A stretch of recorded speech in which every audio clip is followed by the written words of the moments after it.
오늘 조선일보 사설은 장애딸 살해 어머니 선처한 법원, 눈물 받아든 재판정이라는 제목입니다. 법원이 중증 장애를 가진 딸을 살해한 어머니에게 1심에서 징역 3년, 집행유예 5년을 선고했습니다. 검찰은 징역 12년을 구형했었습니다. 해당 유형의 범죄에 대한 법원의 양형 기준은 4에서 5년이라고 합니다. 집행유예는 매우 이례적인 선처입니다.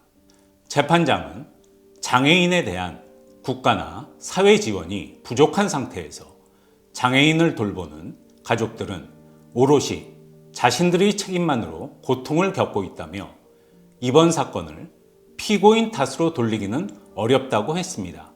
살인은 정당화될 수 없습니다.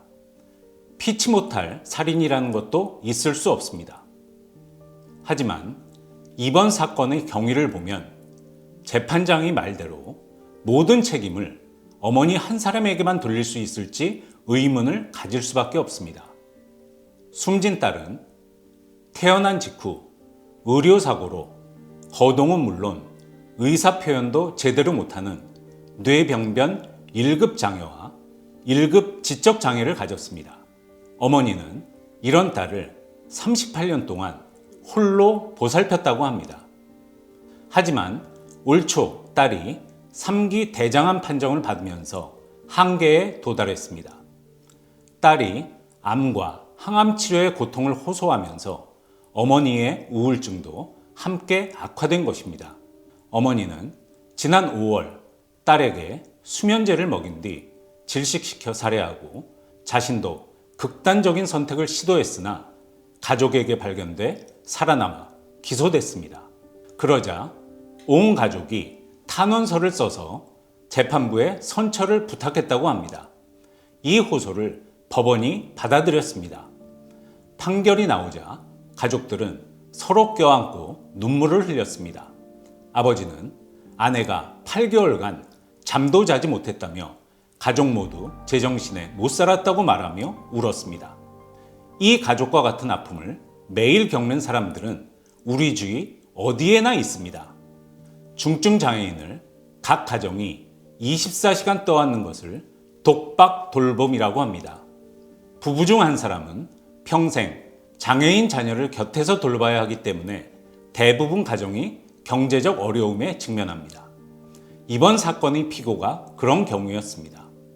정부로부터 장애인 지원금을 정기적으로 받았지만 양육은 38년 동안 개인의 몫이었습니다. 정부가 운영하는 장애인 복지시설이 있어도 공급이 부족해 중증 장애인 5명 중 2명은 혜택을 받지 못하고 있습니다. 지역에 따라선 1년을 기다려도 자리를 얻지 못한다고 합니다. 자리가 있어도 열악한 환경과 학대를 우려해 장애인 자녀를 시설에 보내지 못하는 경우도 있습니다. 처지에 따라 각각 다른 장애인 복지 사각지대가 도처에 존재하는 것입니다. 한국 정부 예산은 한 해 600조 원이 넘습니다. 1인당 국민소득은 선진국 수준을 넘었습니다. 그런데도 이런 비극이 한 해 수십 건씩 일어나는 것은 국가의 복지 기능이 제대로 작동하지 않는다는 뜻입니다. 장애인 보호는 사회 전체의 몫입니다. 어머니에 대한 법원의 선처는 후진적 복지 시스템에 대한 중형 선고로 받아들여져야 합니다. 오늘의 조선일보 사설이었습니다.